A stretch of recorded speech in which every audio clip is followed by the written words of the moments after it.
Baik, bismillahirrahmanirrahim. Sekarang saya akan mencoba menyampaikan jawaban soal nomor 2, yaitu studi analisis yang berkaitan dengan kasus istri ramai-ramai menggugat cerai suami di Indonesia. Ini soal nomor 2, lalu kemudian saya mencoba menganalisis dengan menggunakan teori struktural fungsional.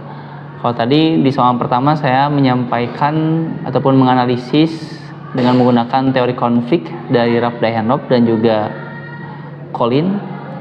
Nah, di kasus yang kedua saya mencoba menganalisis teori dari ataupun kasus ini dengan menggunakan teori Talcott-Parsons ataupun struktural fungsional. Baik, yang pertama, bahwa di kasus ini ataupun fenomena peristiwa ini merupakan adanya kasus peningkatan cerai gugat di Indonesia yang menunjukkan perubahan sosial dalam institusi keluarga. Bahkan dalam kasus yang disampaikan ataupun yang diberikan oleh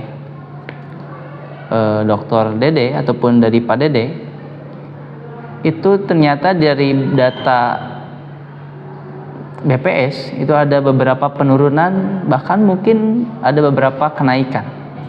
Dari mulai tahun 2020, 2023, termasuk di tahun 2024. Nah, justru di tahun 2023 itu kasusnya cukup besar sampai 408.347 kasus perceraian.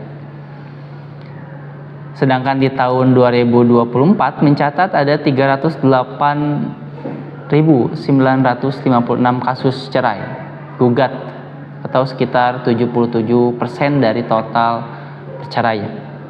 Nah, fenomena ini merefleksikan pergeseran nilai, pergeseran peran ataupun gender, dan tekanan ekonomi pasca pandemi. Nah, analisis ini saya coba menggunakan teori dari Talcott-Parsons, yaitu dengan menggunakan perspektif fungsionalisme struktural untuk memahami dampak terhadap stabilitas sosial. Nah, saya akan menyampaikan setidaknya gambaran ataupun sedikit tentang struktural fungsional Parsons.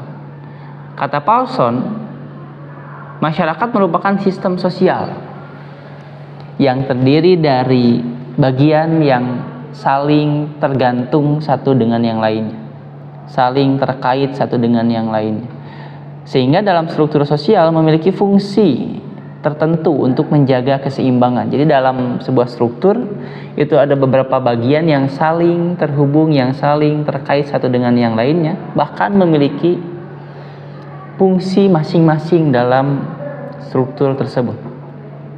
Untuk apa? Untuk menjaga keseimbangan atau bahasa lainnya equilibrium. Sehingga Parsons menjelaskan ada 4 fungsi dalam struktur ataupun dalam sistem sosial, sehingga dalam kasus ini ataupun dalam teori Parsons itu sering kita mengenal sebagai teorinya Agile. Agile itu singkatan, yang pertama itu ada adaptation ataupun adaptasi, kemampuan menyesuaikan diri terhadap lingkungannya. Yang kedua ada goal attainment ataupun pencapaian tujuan kolektif, tujuan bersama.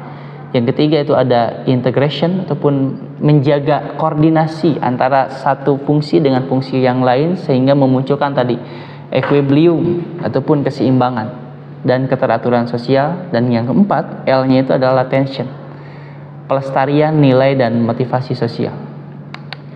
Nah, dalam kasus ini saya mencoba menerapkan teori Agile tadi ke dalam kasus. Yang pertama, adaptasi. Nah, di dalam proses adaptasi ini adalah tekanan ekonomi ataupun setelah terjadinya pandemi COVID-19, sehingga ekonominya merasa ada tekanan, harus kembali menyesuaikan dari keadaan COVID, dari keadaan pandemi ke keadaan yang lebih normal, sehingga membuat keluarga kesulitan kembali beradaptasi dengan kondisi finansialnya yang mungkin pada pandemi dianggap tidak punya apa-apa dan diberikan oleh pemerintah, tapi setelah normal harus kembali berjuang untuk ekonomi, sehingga adanya kegagalan fungsi adaptasi dalam proses ini yang menimbulkan ketegangan dan konflik domestik. Dalam hal ini adalah konflik di keluarganya. Sudah terbiasa di masa pandemi, diberikan oleh pemerintah, setelah lepas dari pandemi berbuat lagi untuk berjuang lagi untuk ekonomi dan tidak mudah, sehingga memunculkan ketegangan dan konflik di keluarga. Itu yang proses pertama. Yang kedua itu ada goal attainment ataupun tujuan. Artinya ada ketidaksesuaian antara tujuan suami dengan tujuan istri. Suami maunya A, istri maunya B, termasuk dalam ekonomi, peran rumah tangga, termasuk di karir, yang menyebabkan gagalnya pencapaian tujuan. Kenapa? Karena istri punya tujuan masing-masing, suami punya tujuan masing-masing, sehingga tidak adanya capaian tujuan bersama, sehingga berkonflik. Nah, hal ini bisa menyebabkan kohesi sosial ataupun melemahkan kohesi sosial yang seharusnya bersatu dengan tujuan yang sama-sama, tapi karena adanya adaptasi yang tidak sesuai, kemudian tujuannya tidak sama, sehingga lemahnya kohesi di keluarga. Nah, di poin yang ketiga itu ada proses integrasi. Nah, dalam hal ini konflik dan pertengkaran yang terus-menerus menunjukkan lemahnya fungsi integrasi sosial dalam keluarga. Karena diadaptasinya saja sudah tidak berfungsi, lalu kemudian masuk ke proses goalnya pun, tujuannya pun tidak punya tujuan bersama, sehingga muncullah pertengkaran satu dengan yang lainnya antara suami dengan istri, sehingga norma dan peran tradisional suami istri mengalami ketegangan akibat perubahan nilai gender, karena istri menganggap mampu untuk bisa mencari nafkah sendiri tanpa ada suami, karena istri mampu bahwa dirinya bisa memimpin rumah tangga tanpa suami, sehingga muncullah ketegangan antara istri dan suami, sehingga berkonflik di situ. Tidak ada proses integrasi yang baik. Dan yang poin keempat itu adalah poin latensi, pergeseran nilai budaya dan meningkatnya kesadaran hukum. Perempuan menunjukkan proses perubahan dalam sistem budaya. Perempuan itu sadar terhadap hukum, tahu, aware terhadap hukum, sehingga dirinya merasa paling kuat, merasa paling hebat, bahkan bisa memimpin keluarganya, sehingga ada ketersinggungan terhadap suami. Nah, fungsi ini ataupun fungsi latensi pemeliharaan nilai keluarga tradisional mengalami erosi, pergeseran, yang biasanya diperankan oleh suami ini bergeser oleh istri, begitupun sebaliknya, sehingga munculnya peran yang tidak sesuai, fungsi yang tidak sesuai. Nah, dari kasus ini dan analisis yang saya gunakan menggunakan teori agilnya Talcott Parsons, saya pun ingin menyampaikan tentang implikasi sosial ataupun dampak yang bisa kita lihat dan juga perubahan nilai. Nah, fenomena meningkatnya cerai gugat ini menunjukkan adanya pergeseran struktur dalam sistem keluarga di Indonesia antara suami dengan istri ataupun istri dengan suami. Nah, fungsi sosial keluarga sebagai institusi reproduksi ataupun punya nilai reproduksi dan stabilitas sosial mengalami tekanan, sehingga Parsons melihat bahwa adanya ancaman keseimbangan sistem sosial.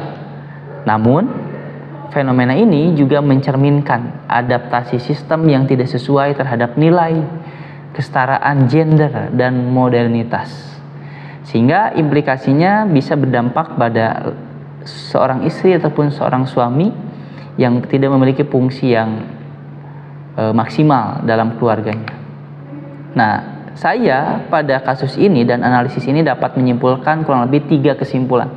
Yang pertama, kesimpulan saya itu adalah fenomena cerai gugat ini mencerminkan perubahan dalam struktur dan fungsi keluarga modern. Jadi ada perubahan dan struktur di keluarga modern.